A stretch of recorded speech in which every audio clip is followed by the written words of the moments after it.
Hello guys, welcome back to my channel আমাগো হেসেল। তো আজকে আবারও একটি নতুন রেসিপি নিয়ে চলে এসেছি। আজকের রেসিপি ঝরঝরে সুজির উপমা। তো দেখো কি করে বানাই। তার জন্য আমি আলু, পেঁয়াজ ও লঙ্কা নিয়ে নিয়েছি। এরপর এটা কুচি কুচি করে কেটে নিয়েছি, আলুটা কিউব করে কেটেছি। তো দেখো ওভেনে কড়াই বসিয়ে দিয়ে তাতে সাদা তেল গরম করতে দিয়ে দিলাম। তাতে অল্প পরিমাণে সর্ষে আর অল্প একটু জিরে ফোড়ন দিয়েছি। দেখো সর্ষেটা ছিটকে ছিটকে এলে সর্ষেটা একদম রেডি।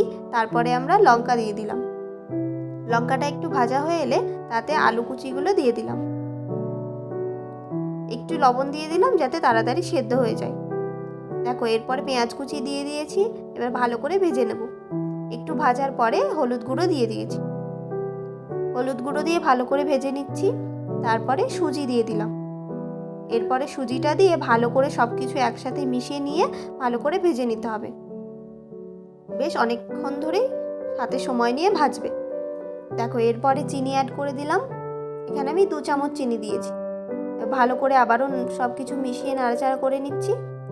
এরপরে জল অ্যাড করে দিলাম। জলের পরিমাণটা এখানে একদম বেশি দেবে না, একদম সুজির লেভেলেই সেই পরিমাণেই জল দেবে, না হলে কিন্তু বেশি নরম হয়ে যাবে, ঝরঝরে ব্যাপারটা আসবে না। দেখো আমি ভালো করে নাড়াচাড়া করে নিচ্ছি। এটা কিন্তু কন্টিনিউ নেড়েই যেতে হবে, নয়তো এটা গোটা বেঁধে যেতে পারে। দেখো আমি একদম কাছ থেকে দেখিয়ে দিলাম। আমাদের সুজির উপমাটা একদম ঝরঝরে হয়ে গেছে।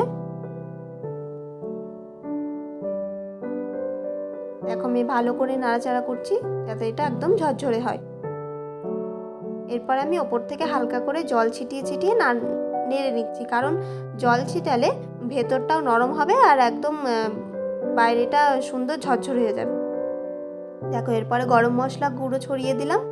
এবার নাড়াচাড়া করে নামিয়ে নিলে রেডি একদম ঝরঝরে সুজির উপমা। এই খাবারটি টিফিনে দেওয়ার জন্য একদম পারফেক্ট।